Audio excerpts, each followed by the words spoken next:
Imagine this. You're sitting in a courtroom, wearing the same wrinkled suit from the day you were arrested. The room smells like old wood and cold betrayal. And there, right across from you, is your wife. The woman you vowed to love, protect, and grow old with. She's not here to defend you, she's here to point the finger. She swears on the Bible to tell the truth, the whole truth, but you know what she's saying is a lie. You know she put those drugs in your trunk. You know she called the cops. And you know she did it with help from her secret lover, a woman named Tony. And the worst part? The jury believes her. That was the moment Jason Cole's life split in two. At 26, Jason was a youth counselor in Westbrook, Virginia. A man who believed in second chances, who spent his days helping kids stay off the streets. But his own wife, Alyssa, didn't believe in him. While she sat beside him at dinner, holding his hand, she was sneaking around behind his back with Tony Madison, a bold, street-smart nurse who didn't trust men, didn't like them, and definitely didn't want Alyssa married to one. Together, they buried him with lies, 15 years behind bars. But when Jason got out, he didn't come home to forgive. No. He came to finish the story they started. This story will stay with you if you're ready for a tale of betrayal, revenge, and a truth that came too late. Hit that subscribe button, like this video, and stay locked in. Before everything went sideways, Jason Cole was just a good man trying to do right. At 26, he worked full-time at a youth center on the west side of Westbrook, Virginia, mentoring teens, running basketball programs, helping kids avoid the same mistakes he once made. See, when Jason was 18, he got caught with a small bag of marijuana and a few pills. Nothing major, but enough to earn him a short sentence and a reputation.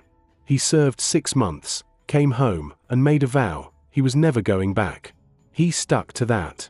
Got a job, took night classes, got certified in youth counseling, and turned his story into a message. He wasn't flashy. He didn't chase clout. He wore the same 2 pairs of sneakers, drove a beat-up Honda Civic, and still said yes-m to the church ladies at the corner store. He had a calm voice, steady hands, and a heart way too big for his own good. For 3 years, he shared that heart with one woman, Alyssa Cole. Alyssa was 28, a nurse assistant at St. Mary's Hospital. Petite, soft-spoken, always neat. She'd been raised in a tight, religious home where the Bible ruled every conversation, and secrets were stuffed in the cracks of silence. Jason met her at a community health fair.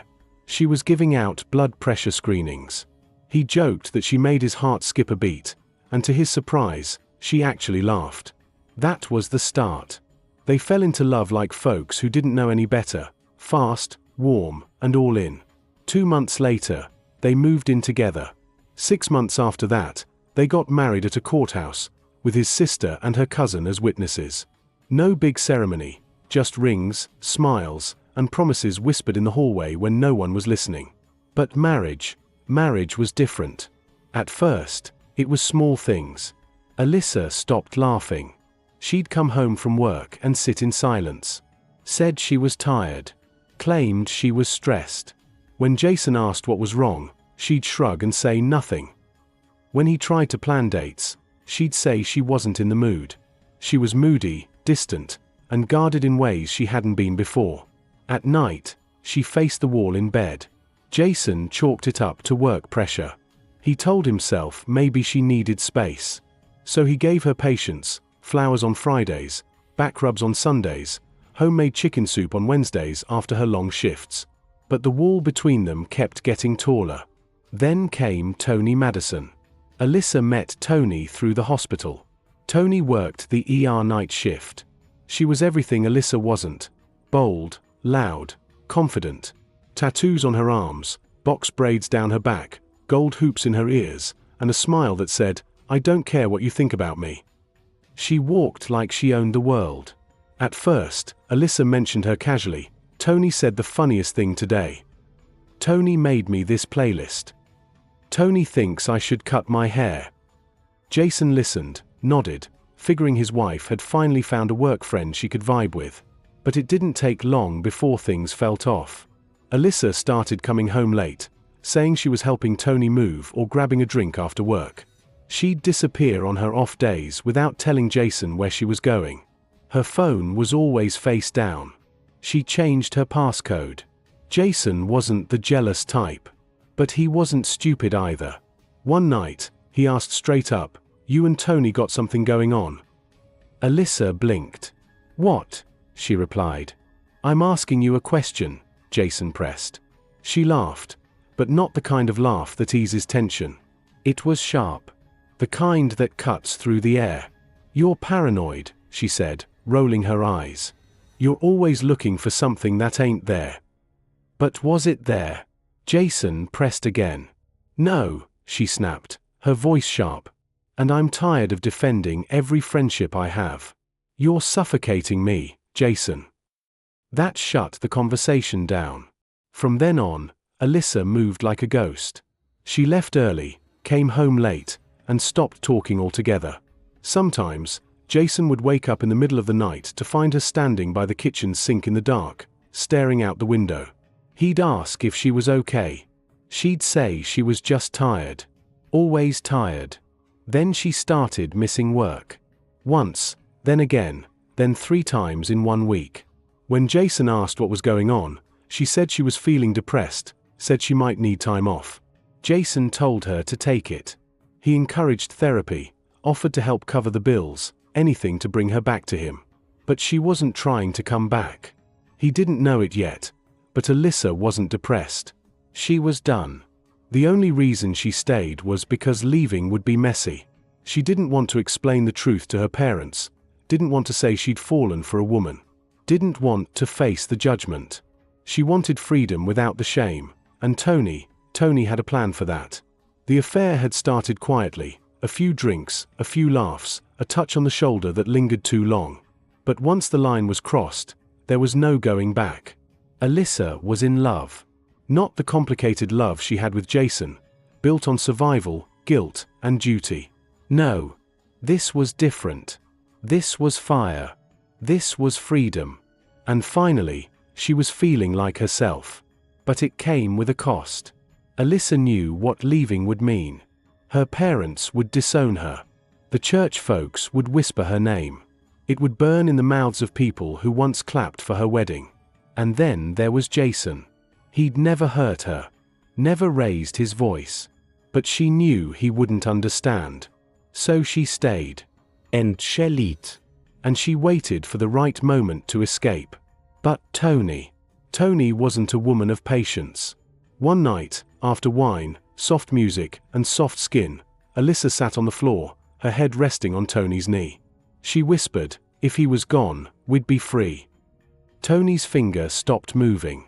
"You sure about that?" Tony asked. Alyssa didn't answer, but she didn't take it back either.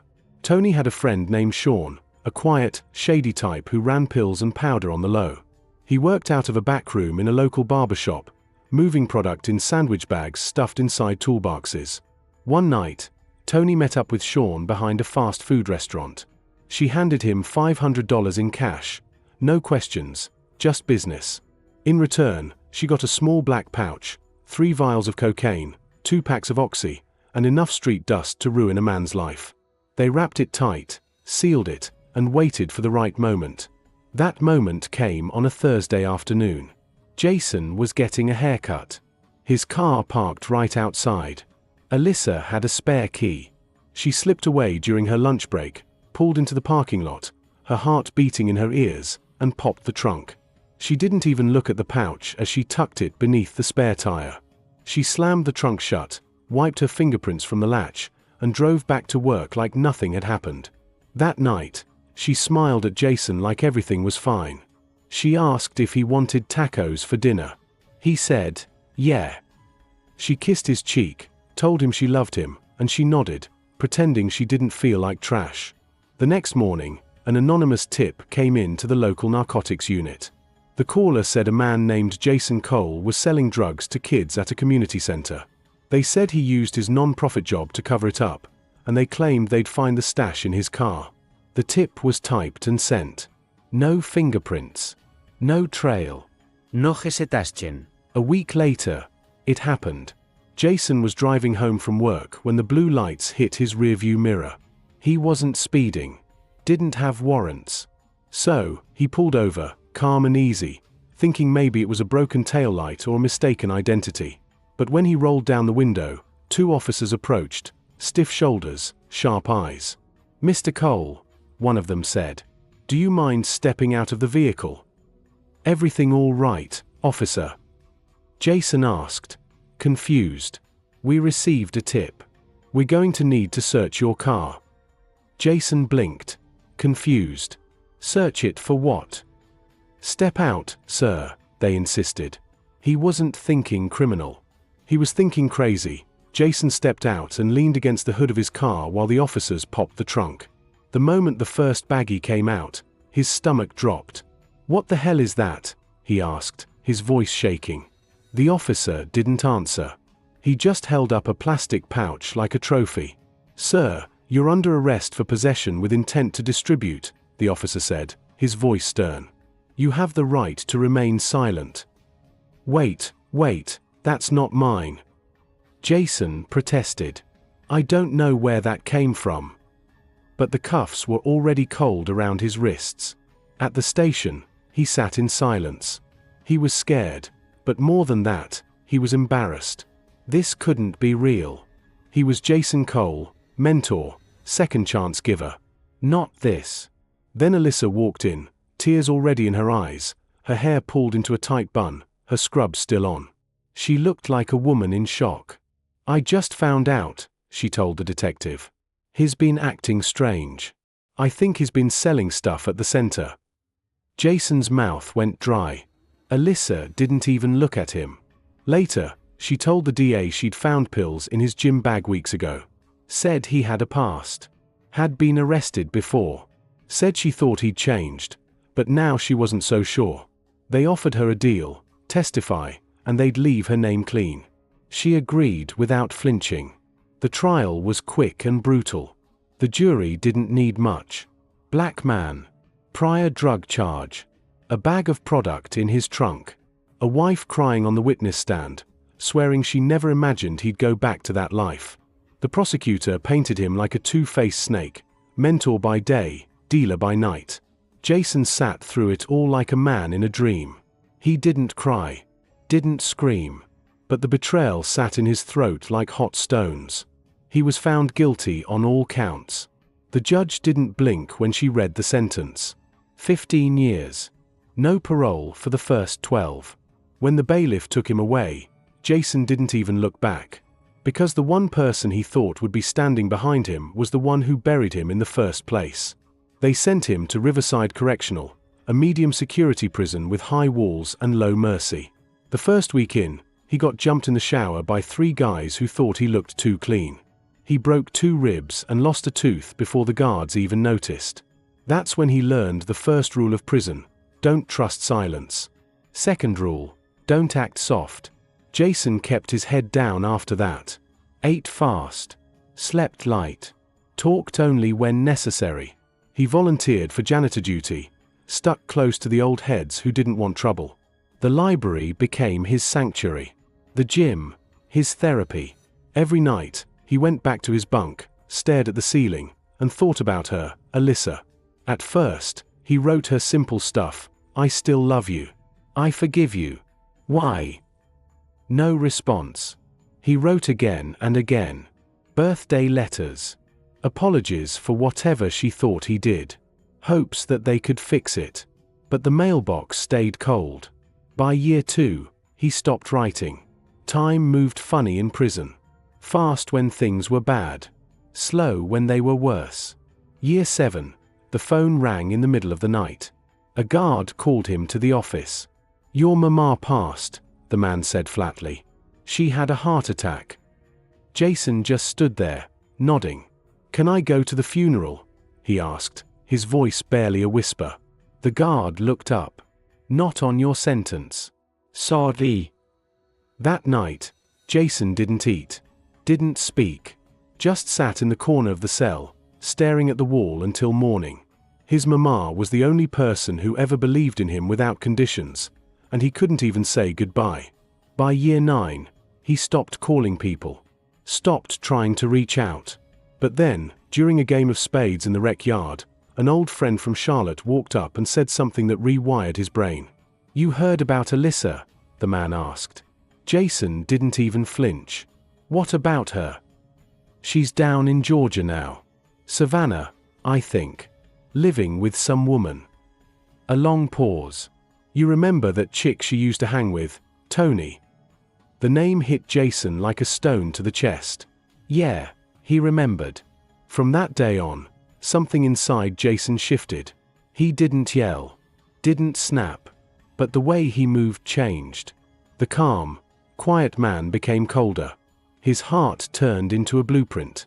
His days became strategy. By the time year 15 rolled around, Jason Cole wasn't the same man. He walked different, talked different, looked in the mirror like he didn't recognize himself, but didn't hate what he saw. Bearded, hardened, 41 years old, wiser, colder. The guards opened the gate that final morning like it was any other day. "You got people picking you up?" one of them asked. Jason just shook his head. "I'll find my way." And just like that, he stepped into the sun. No balloons, no hugs, just air that didn't smell like bleach and steel. But something sat heavy in his chest, not freedom, purpose. Because while the world moved on without him, Jason Cole had spent 15 years with one question on repeat: why? And now, he was ready to find the answer. He had $1,200 to his name, money saved from janitorial work inside the prison. It wasn't much, but it was enough to rent a room on the west side and buy a burner phone. Jason didn't want to rebuild. He wanted answers.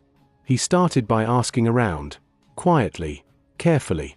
An old friend mentioned that Alyssa had moved somewhere south, but the details were vague. People didn't talk much about her, almost like she vanished. So Jason took $500 of the only money he had and did something desperate. He hired a private investigator, a man named Ruben, an ex-cop turned PI. Jason handed him the name Alyssa Cole and said, "She lied on me. I just want to know where she landed." 2 weeks later, Ruben came back with a folder. "She goes by Alyssa Lattimore now," Ruben said. "Moved to Savannah about 7 years ago. She's married to a woman." Jason's jaw tightened. "You know her?" Ruben asked. "Tony Lattimore," Jason replied, his voice low. Ruben nodded. "The wife used to be an ER nurse. Now she runs some mobile health thing. Alyssa's a nurse manager at Memorial Health. They own a house together, nice neighborhood." Then he pulled out a photo. It was grainy, but there she was, Alyssa walking hand in hand with a little boy who looked about 7. Big eyes. Crooked smile. "Whose kid?" Jason asked. Ruben lit a cigarette, blowing out a slow stream of smoke. "Birth records say Alyssa gave birth. IVF. Sperm donor from a clinic in Atlanta. Paper trails clean." Jason didn't speak. He just stared at the photo. That night, he couldn't sleep. He scrolled through Tony's Facebook, public, flashy, filled with selfies, motivational quotes, clips from her clinic. A woman who looked proud, loud, and unbothered. Alyssa's page was private. No profile picture. No recent posts. But tagged photos told the story: birthdays, baby showers, brunches with friends. She was there, always smiling, always free. Then he found it, a comment from a mutual friend under an old photo. "Can't believe she went that far over what she thought was just a one-night thing." Jason blinked. Scrolled back. Read it again. He kept digging until the pieces fit. Alyssa had thought he was cheating. That was it. She'd heard a rumor, something about him hugging a co-worker outside the youth center. Nothing serious, but in her mind, it confirmed everything. And instead of asking, instead of talking, she chose betrayal. Chose revenge. She set him up because she thought she'd been played, but she was actually the one cheating, hiding who she was all along. It was a warm, quiet Sunday afternoon in Savannah, the kind of day made for cookouts and iced tea. Kids rode bikes down the sidewalk, a sprinkler ticked in the neighbor's yard. But Jason Cole wasn't here for peace. He stepped out of his car and walked the last block on foot, calm, hands in his pockets. He didn't flinch when a dog barked from a nearby porch or when a wind chime clinked softly above him. He just kept walking, one step, then another, until he reached the house. 28:16. The garden out front was neat. White roses, a lawn chair under a tree, wind chimes near the porch. He knocked once. The door opened slowly. Toni Lattimore stood there in a tank top and sweatpants, her braids tied up in a scarf. She squinted at him, trying to place the face. "Can I help you?" she started, then froze. Her jaw tightened. Her eyes widened, then narrowed. Behind her, Alyssa walked into view, holding a glass of lemonade with slices of strawberry floating on top. She stopped cold. The glass tipped in her hand and shattered against the floor. "Jason," she whispered. He smiled, but it wasn't a happy smile. 15 years, he said, his voice steady. "You'll sleep good at night." Alyssa's lips parted, but no words came. "I didn't mean for it to go like that," she stammered. "You have to believe me." Toni moved, her hand sliding toward her phone on the entry table. Jason reached into his jacket and pulled out a Glock 9mm, matte black and clean. "Don't," he said quietly. "Sit down." They did, in the living room. Now, Alyssa trembling, Toni sitting stiff, fists clenched.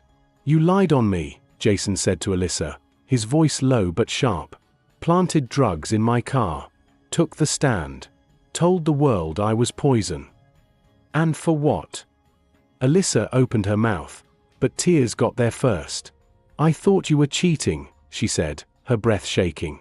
"I thought it was the only way out. I couldn't continue to live a lie." "I don't know," Jason snapped. "And then Toni," he said. "Toni said we could make it clean. You thought I was cheating." Jason cut in. "So you ruined my life." Alyssa sobbed. "I was scared. I was in love. I hated myself. I didn't know how to come out. How to tell anyone. I didn't want to lose everything." "You didn't lose anything," Jason said coldly. "You gained everything. A house. A kid. A new name. Meanwhile, I buried my mama from a prison phone." Toni shifted again. "Look, man, this ain't the way you want to talk." "Fine," Jason said, "but not like this." He turned the gun toward her and fired twice. The first shot hit her in the chest. The second tore through her throat.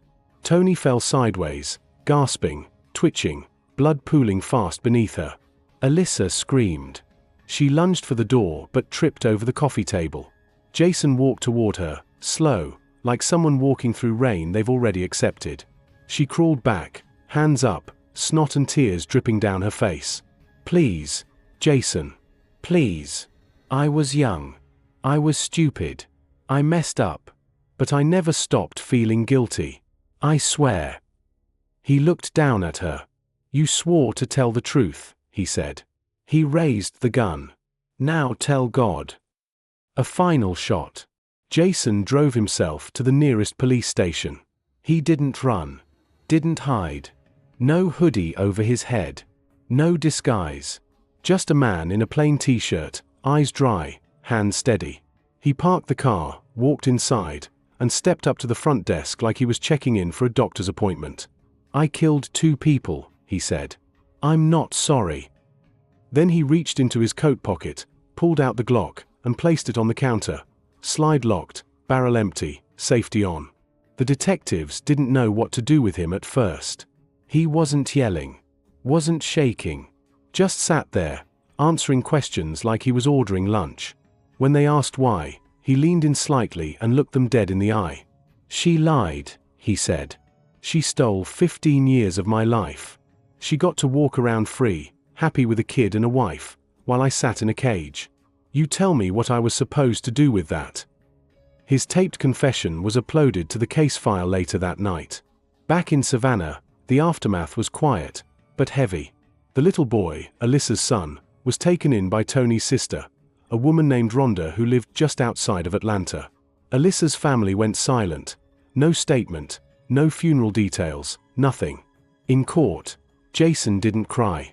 He didn't beg. He stood before the judge the same way he walked into prison 15 years ago. Stony, still. The sentence came down hard, life without the possibility of parole. Not a whisper in the courtroom. Just the echo of justice. Too late to matter now. Back behind bars, Jason Cole wakes up in a different kind of silence. Same concrete. Same clank of keys. But this time, he's not confused. He's not asking why. He knows. He spends his days reading, writing, sitting in the yard with a stillness that makes even the guards uneasy. He doesn't fight. Doesn't argue. He's not angry anymore. Because anger comes from expectation. And Jason stopped expecting peace a long time ago. So what do you think? Was Jason Cole a cold-blooded killer or a man who finally broke after being betrayed by the only person he ever trusted? Drop your thoughts in the comments. We want to hear all of it. And if this story gripped your chest the way it gripped ours, hit that like button, share it, and subscribe for more true crime stories that'll leave you thinking long after the credits roll. Because some stories don't fade. They haunt.